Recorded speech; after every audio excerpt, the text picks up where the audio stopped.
안녕하세요. 25일 리서치 모닝 미팅 시작하겠습니다. 먼저 전일 증시 동향입니다. 태윤선 의원입니다.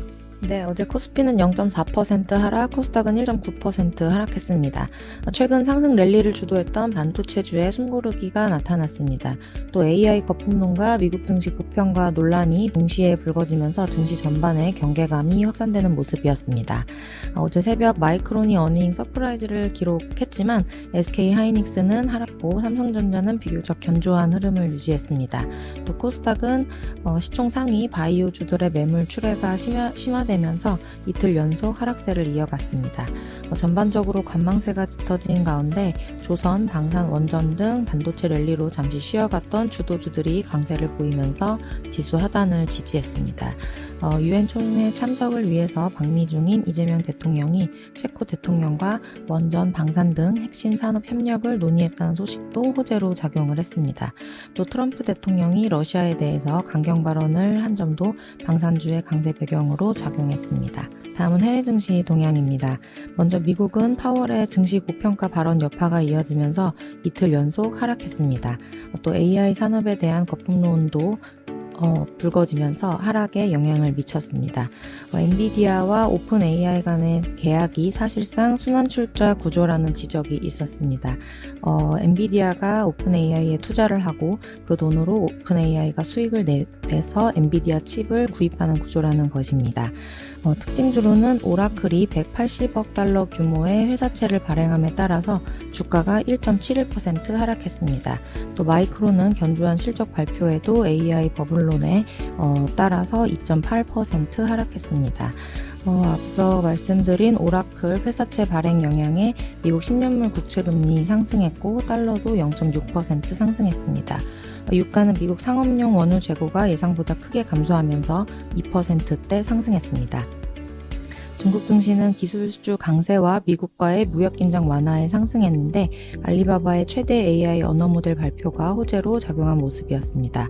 유럽 증시는 원자재와 방산은 강세를 보였고 명품과 헬스케어는 약세를 보이는 등 주요국 지수도 혼조세 마감했습니다. 이상입니다. 네, 미국 증시는 파월의 증시 고평가 발언 여파가 이어지면서 이틀 연속 하락했는데요. AI 산업 거품론에 대한 의심도 지속되는 그런 모습이었습니다.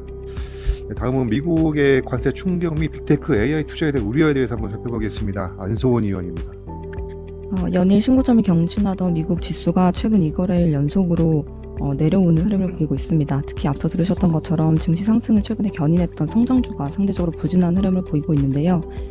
PMI와 같은 최근 지표를 통해서 수요 둔화가 확인되고 있음에도 불구하고 파월 연준 의장을 비롯한 인사들의 발언은 10월 추가 인하에 대한 시장의 어떤 기대감을 강하게 뒷받침해주지 못한 상황입니다.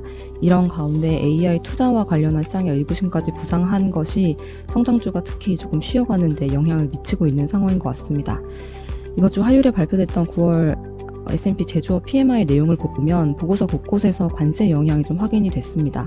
생산과 신규 주문, 고용 항목이 낮아졌고 완제품 재고는 증가했다는 내용이 확인됐습니다. 보고서에서는 관세 불확실성으로 인해서 수요가 약해졌고 기업들은 비용 절감을 위해서 고용을 줄이고 있다는 평가를 했습니다. 가격 항목 같은 경우에는 투가격과 수치가격 모두가 낮아졌는데 보고서에서는 기업들이 수요 약화와 경쟁 심화로 인해서 높아진 비용을 고객들에게 전가하는데 어려움을 겪고 있다고 설명을 했습니다. 관세와 인플레이션 압력이 제한적이라는 점은 긍정적으로 볼 수 있지만 기업 입장에서는 그만큼 마진 압박에 대한 우려가 불가피한 상황입니다. 이렇게 수요, 마진 압박에 대한 우려가 커지는 상황에서 앞서 말씀드렸던 것처럼 최근 연준 인사들의 발언이 추가 통화 완화에 대한 시장의 강한 기대를 더 키워주지 못한 상황이라고 볼 수 있습니다. 여기에다가 최근 주요 기업들의 대규모 AI 인프라 투자에 대한 실현 가능성, 이 부분에 대한 시장의 우려가 불거진 상황인데요.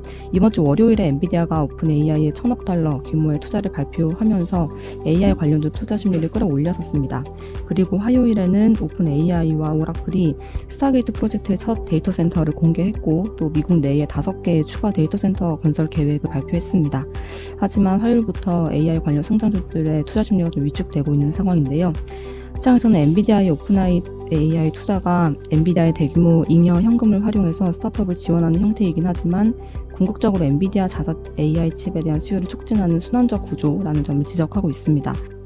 동시에 최근에 오라클이 대규모 클라우드 계약을 체결한 오픈 AI가 엔비디아와의 투자 파트너십에서 대규모 AI 칩을 구매할 여력이 있을지, 이러한 대규모 계약이 현실화될 수 있는지에 대한 의구심도 같이 좀 부상한 상황입니다. 이상입니다. PMI 수요 둔화 확인에도 불구하고 파월의 10월 추가 인하 힌트는 부재했습니다. 이에 아울러서 AI 투자 의구심까지 부상하며 성장주가 부진하는 모습인데요. 이틀 연속 증시가 하락을 했습니다. 반면에 HBM 수익 호재의 마이크론 실적은 서프라이즈를 기록했다는 안성원 의원의 코멘트였습니다. 다음은 8월 중국 굴삭기 판매량 동향 살펴보겠습니다. 정동익 의원입니다. 안녕하세요. 조선기업종 담당 정동익입니다. 8월 중국 굴착기 판매량 관련해서 코멘트 드리겠습니다. 8월 중국 굴착기 내수 판매 대수는 7,700세대를 기록을 했고요. 전년 동월 대비해서는 15% 증가한 숫자입니다. 이에 따라서 올해 8월까지의 누적 판매량은 8만 696대를 기록을 해서 전년 동기 대비해서 21.6% 증가했습니다.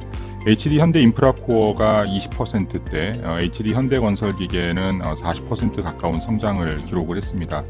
이에 따라서 MS는 HD 현대 인프라코어가 지난해와 유사한 2.2% 유지하고 있는 상황이고요. HD 현대건설기계는 지난해 1.9%에서 올해 2.1%로 상승을 했습니다. 다만 올해 이러한 상승세에도 불구하고 지난 5년간의 평균에 비해서는 여전히 낮은 어떤 판매량을 기록하고 있는 상황입니다. 중국 굴착기 선두업체인 싸니의 경우에는 8월 2,050대 판매를 했고요. 캐터필라는 269대를 판매를 했는데 1월부터 8월까지 누적 판매량 기준으로 보면 싸니가 18.6%, 캐터필라는 13.5% 정도 증가한 수준입니다. 이에 따라서 올해 연간 판매량은 지난해 10만 1000대 대비해서 20% 정도 증가한 12.4만 대 수준까지 상승할 수 있을 것으로 기대가 됩니다. 이상입니다. 8월에 중국 굴삭기 판매량은 전년 대비 15% 증가를 했습니다. 이와 관련된 국내 HD 현대인프라코어는 전년 대비 17.8% 감소를 했고, 반면에 현대건설기계는 전년 대비 3.2% 증가했다는 그런 내용이었습니다. 자, 다음은 포스코 인터내셔널 업데이트 보고서입니다. 최용현 의원님. 네, 포스코 인터내셔널에 대해서 투자의견 바이 목표 주가 63,000원 제시합니다. 목표 주가는 DCF 밸류에이션으로 산출했고, 목표 주가의 포워드 기준 PBR은 1.6배로 이제 밸류에이션 상승 여력은 단기적으로 봤을 때 낮다고 생각합니다. 하지만 저희는 3년 평균으로 봤을 때 EPS 그로스가 22%에 이를 것이라고 생각을 하고 있고요. 그렇게 2027년 기준으로 이제 PBR을 봤을 때는 1.15배로 이제 밸류에이션 여력이 충분하다라고 생각합니다. 포스코 인터내셔널 같은 경우에는 내년부터 영업이익이 본격적으로 증가할 것으로 생각을 합니다.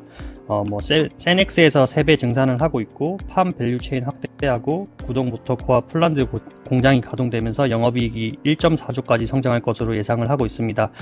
저희는 이 추정치에 대해서 이제 이미 고객사를 확보하고 있고, 캐파 확장에 따른 실적 개선이 가능할 것이다라고 생각을 하기 때문에 이제 이 가시성이 높다라고 생각을 합니다. 일반적으로 포스코 인터내셔널 주가는 실적보다는 이제 센티멘트의 영향을 많이 받습니다. 왜냐하면 이제 정보 주도 대형 프로젝트에서 항상 주요 사업자로 참여하기 때문입니다. 저희는 이러한 흐름이 계속될 것이라고 생각을 하고 있고요. 그렇기에 국내에서 포스코 인터내셔널의 역할은 계속해서 중요할 것이다 라고 생각합니다. 이상입니다.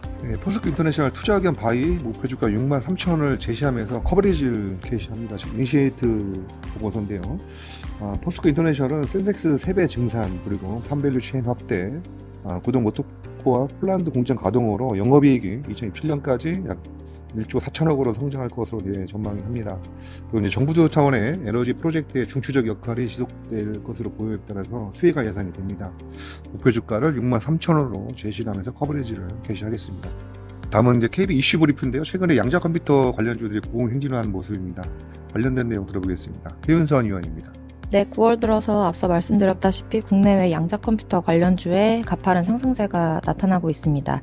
대표주인 아이온큐는 9월 들어서 약 76% 급등했고, 관련한 국내 ETF 5개의 평균은 28% 상승했습니다. 특히 올해 들어서 아이온큐가 전략적 인수를 통한 사업 확장을 본격화하고 있습니다.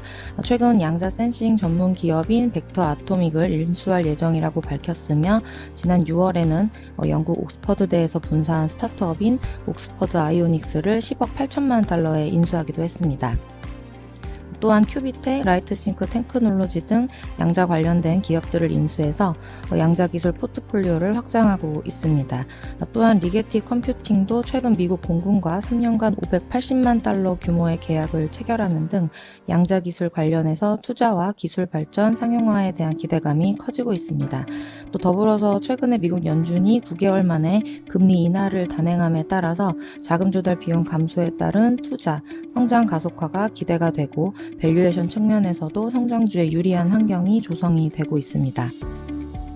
양자 컴퓨터 상용화에는 상당한 기간이 필요할 수 있겠지만 AI, 신약 개발, 금융 등 다양한 분야에서의 활용이 기대됨에 따라서 전 세계 기업들이 대규모 투자와 기술 개발에 힘쓰고 있습니다. 양자 컴퓨터에 그렇기 때문에 양자 컴퓨터의 상용화 성공 여부에만 주목하는 접근보다는 예상보다 빠른 기술 발전을 통해 양자 컴퓨터의 상용화 가능성이 점차 커지고 있다는 점에 주목해야 할 것입니다. 아이온큐, 리게티 컴퓨팅, D-Wave 퀀텀, 퀀텀 컴퓨팅, IBM, 구글, 마이크로소프트 등에 관심이 필요하겠습니다. 이상입니다. 네, 9월 들어서 양자 컴퓨터 관련주의 상승세가 되게 가파른데요. 대표적으로 아이온큐는 약 76% 급등을 했고 관련 국내 ETF 5개 평균은 28% 상승을 했습니다. 양자 컴퓨터 관련주에 대한 관심이 지속이 되고 있는데 당장 상용화 성공 여부보다는 예상보다 빠른 기술 발전을 통해서 상용화 가능성이 점차 커지고 있다는 점에 주목해야 될 것으로 판단이 됩니다. 다만 시기 문제일 걸로 판단이 되는데요. 관련주로 아이온큐, 리게티 컴퓨팅, D-Wave 퀀텀 컴퓨팅, 그리고 IBM, 구글, 마이크로소프트 등의 관심이 필요하다는 태윤선 의원 코멘트였습니다. 이상으로 9월 24일 리서치 모닝 미팅 마치도록 하겠습니다. 감사합니다.